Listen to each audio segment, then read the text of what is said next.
Niini karong nga gayon ato nga mapadayon ang paghisgot o pagatuon may tungod sa importante nga bahin sa atong kinabuhi, especially niini nga panahon ni gala nga either aware kita or dili aware, pero mao kini ang nagakahitabo sa atong pagkinabuhi from time to time. Na atong hisgutan ini buntag, what needed to do after repenting to recover from backsliding. So unsa man ang dapat himuon sa dihang nagaingon kita nga nagarepent kita aron ma-recover o ma-restore ang ato ang espirituhanon nga problema sa atong pagka backslide, no, pagpahilayo diha sa Ginoo, consciously or unconsciously, na mao kana siya atong pagatan-awon karon. Realization from something bad should be followed by restitution, which restorations, I mean, no?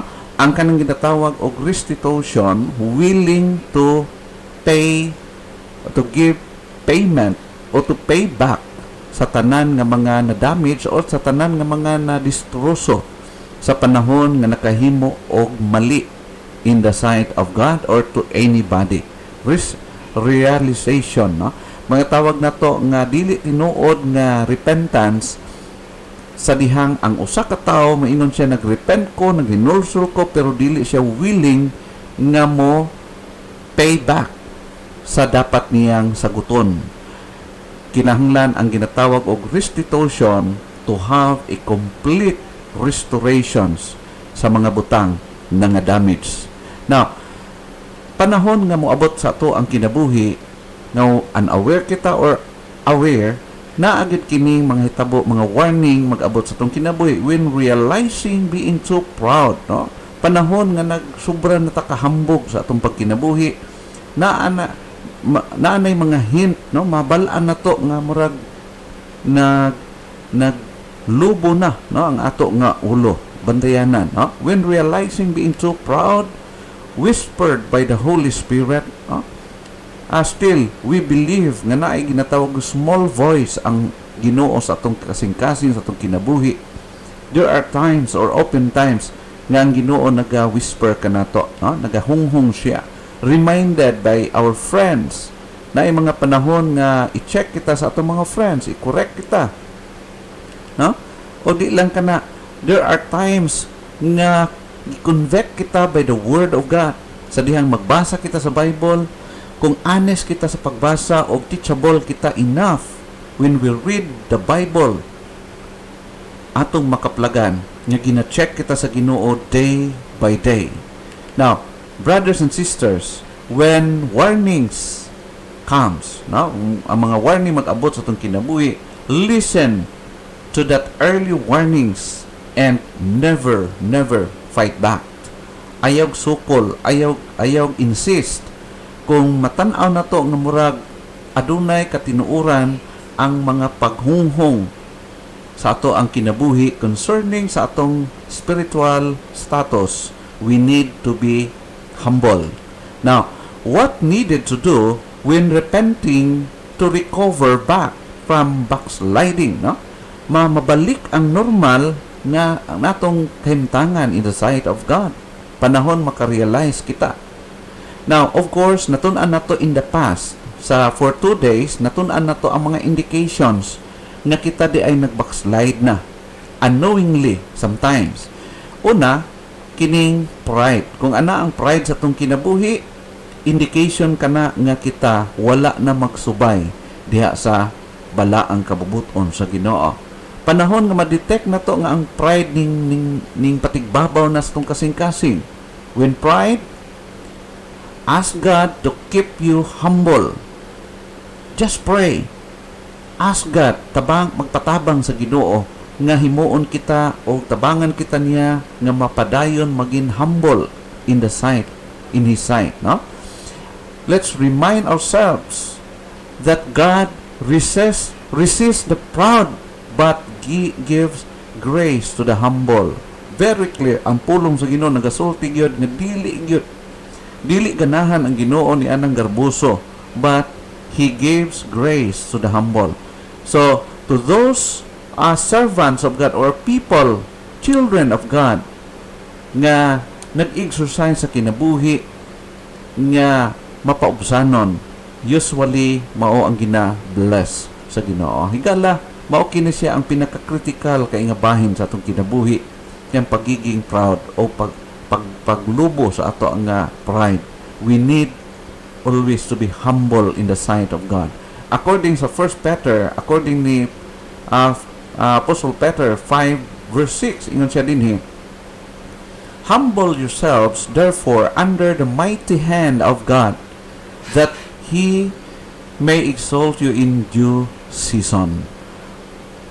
Unsa man ang dapat himuon, we need to humble down sa atong kaugalingon. Humble yourselves therefore under the mighty hand of God.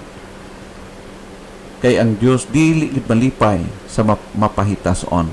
What needed to do after repenting to recover from backsliding? Una, kung moabot ang garbo sa atong kinabuhi, ma-detect na to nga hambog na daig kay kita. So we need to be humble in the sight of God.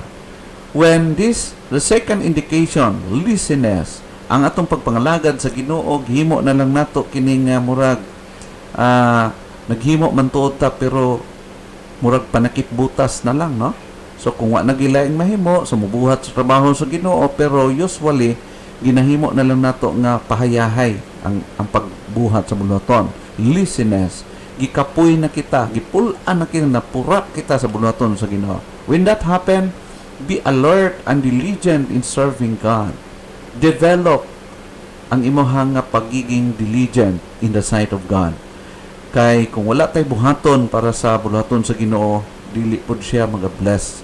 Kay gusto sa Ginoo nga mubuhat kita sa atong part, atong mga responsibility in the sight of God. According to 1 Peter chapter 5 verse 8, be sober, be vigilant, because your adversary, the devil, as a roaring lion, walketh about, seeking whom he may devour. Higala, kalaban sa Ginoo ang mapahitason, o dili siya ganahan sa tapulan nga Kristohanon, no? Ang gusto sa Ginoo, Kristohanon nga matinud-anon diha sa pagbuhat sa bunaton. Be sober and be vigilant. Mabinantayon o dapat mapinadayonon. Dili lang mabinantayon karon pagasunod simana, sunod bulan, naglahi na pod, no? So kanuman ang atong kalaban is like a roaring lion, always seeking his prey, no? Ginapangita niya ang iyang mga tukbonon, seeking whom he may devour. According sa verse 5 sa 2 Peter chapter 1, and besides this, giving all diligence, add to your faith virtue, and to virtue knowledge, no? Once again, the word diligence. Add diligence sa imong pangalaga diha sa Ginoo. In 2 Peter chapter 1 verse 10, mao kining gitutukan pagmaayon ni Peter as personally naka-experience siya og pag-backslide. Og after that naka-recover siya og nahimo siyang epektibo nga counselor hangtod kanato karon, no? Ingon siya sa verse 10. Therefore, as a conclusive statement, ingon siya, therefore, brothers, be all the more diligent to confirm your calling and election, for if you practice these qualities, you will never fall. Usa nga makatabang kanato nga dili kita mahitumpawak ni ining klase nga kapalpakan sa pagkinabuhi, pagpangalagad sa Ginoo. We need to practice that quality to be more diligent in serving our God. In 2 Peter chapter 3 verse 14, therefore, beloved, since you are waiting for this, be diligent to be found by Him without spot or blemish and at peace. No? Makita na to kini. Be diligent. Always nakakonect sa kinabuhi ni Peter. Kay na-experience niya nga during the time nga nag-lack siya sa iyang pagkamay ng puon, wala ang iyang prayer time, nagikapoy siya ning atake ang laziness ang kinabuhi, it was the time nga napildi siya sa grabe ka taas nga degree sa persecution, no? Ingon siya, be diligent to be found by Him without spot or blemish. We need to be alert, ready, and diligent in serving our God. The second indication is laziness. First, pride, laziness, and number 3 indications, cowardice, no? Ang pagkatalawan. Of course, pag moabot kini ka nato, pag namugnaw ka sa pagpangalagad sa Ginoo, moabot ang pagkahadlok, pagtalaw. Then, when it happens, we always think what can glorify God. Kaning panahon manggod nga ang atong attention, ang atong focus na sa atong sarili, nahadlok na ta, nagluya ta sa pagpangalagad sa Ginoo, ang ato dayon hunahuna na atong sarili, luoy kaayo ta sa pagbuhat sa buluhaton. But in order nga ma-counterfeit na to kana siya, we need to think what can glorify our God. Huh? Mao kana sa 1 Peter chapter 4 verse 16, si Peter nag-ingon, yet if any man suffer as a Christian, let him not be ashamed, but let him glorify God on this behalf. Sa ato makita, let him glorify God on this behalf.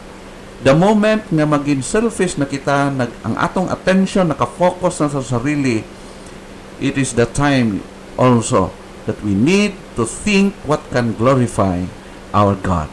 So in that way, malabanan nato ang atong pagka-selfish, malabanan nato atong pagkatalawan, o makafocus kita, refocus kita kung unsang makalipay sa atong Ginoo.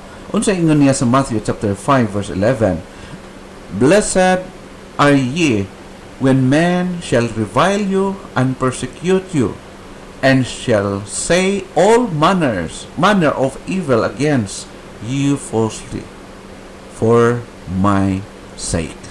Very clear. For my sake. Kung muantos man lang tan ining kalibutan na, much better nga muantos kita for the glory of God, for the sake of God. That's worth for us, no? Nga maka-experience kita suffering for God's sake. Now, according sa verse 12 in Matthew chapter 5,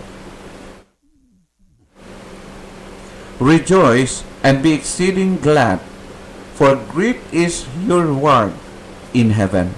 For so persecuted they the prophets which were before you. No? Klaro kayo makita na to dinhi.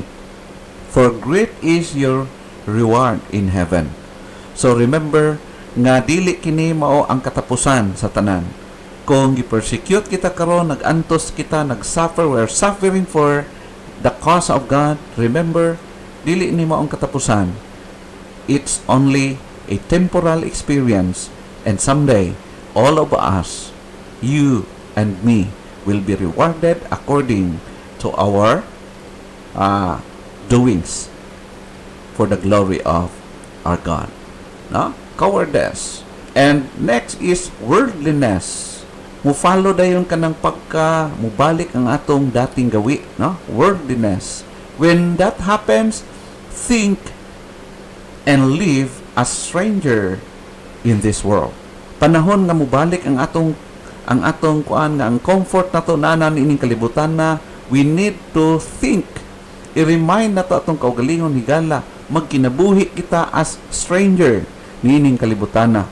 As stranger ining kalibutan na, hinumduman nato wala tay labot dinhi kundili didto sa ikingharian ang atong attachment dapat, no?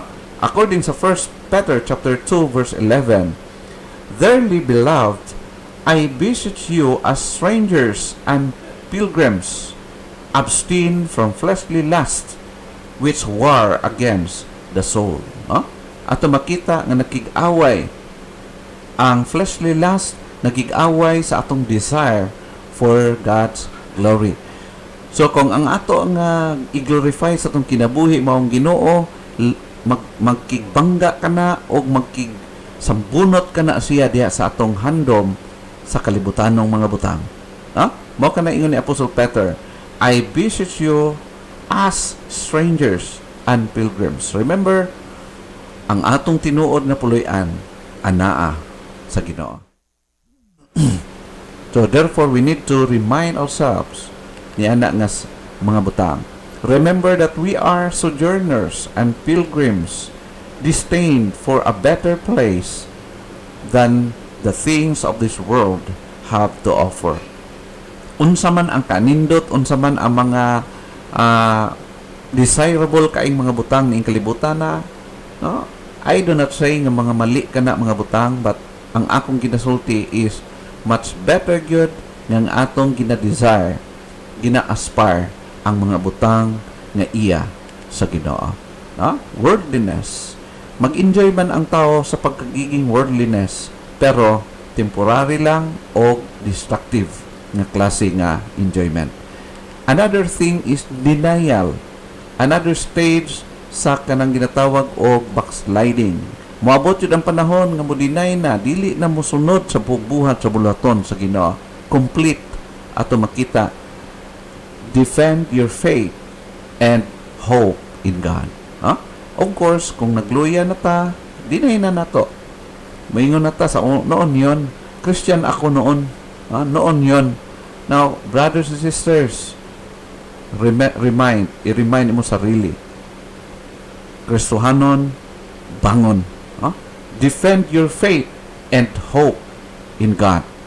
Ayaw buhii, ayaw kaluya, ayaw undang sa pagpangalagad sa Ginoo. According sa 1 Peter chapter 3 verse 15, but in your hearts honor Christ the Lord as holy, always being prepared to make a defense to anyone who asks you for a reason for the hope that is in you. Ye do it with gentleness and with respect. So, mao na atong makita dinhi nga si Apostle Peter, instead nga i-deny nimo ang imong pagtuo, i-deny nimo ang pagkinabuhi nimo, nag-deny sa imong Kristo, sa imong Savior, sa holiness of God, instead of denying Him by your words or by your actions, we need to recover. We need to defend our faith, the reason of our hope in God, with gentleness and with respect. Instead of denying Christ, we need to be ready to give defense concerning the hope we have in Christ.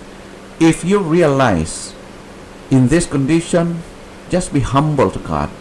Repent now so that facing God would be terrific rather than terrifying. Instead, magkakadlok ikaw, basig maabot ang Ginoo, maulawan ko, masipog ako, ay kaulaw na lang matubang sa Ginoo in such condition. We need to repent. And when to repent? Now. Denial. Number 6 is prayerlessness.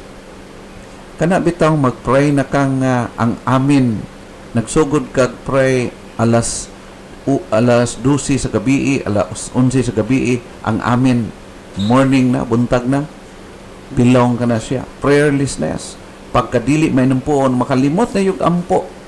Ingo lang mo ingon, Lord, you know what I mean. Amin. So, grabe na kayo. Ang challenge is, don't stop praying.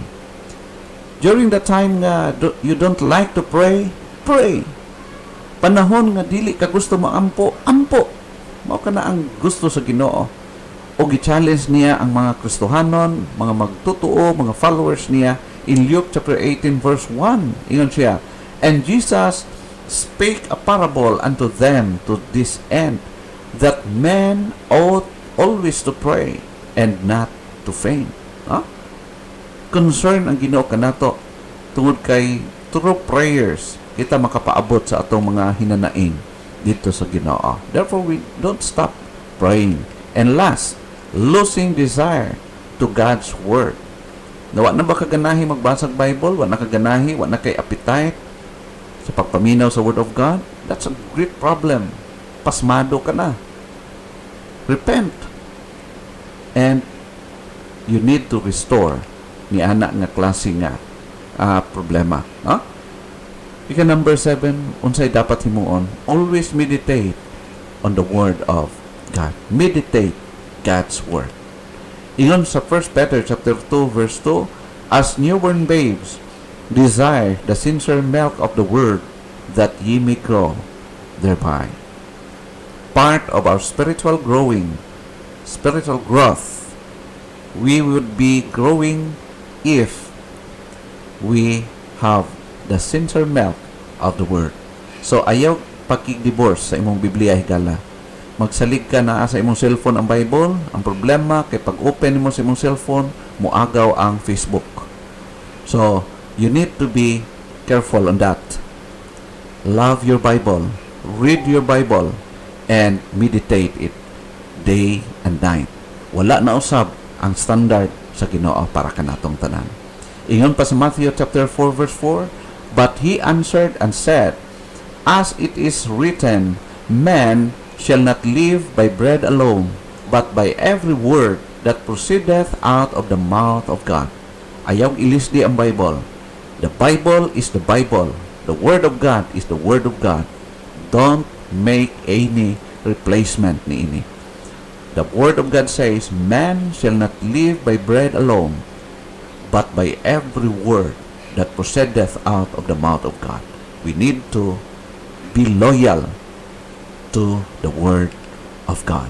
What we need to do after repenting to recover from backsliding? First, we need to be honest sa atong sarili.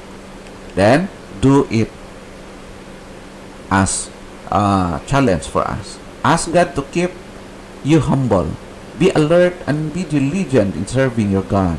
Always think and what can glorify your God. Think and live as strangers or a stranger in this world. Defend your faith and hope in God.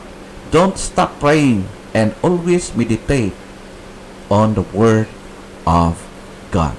May the Lord bless us.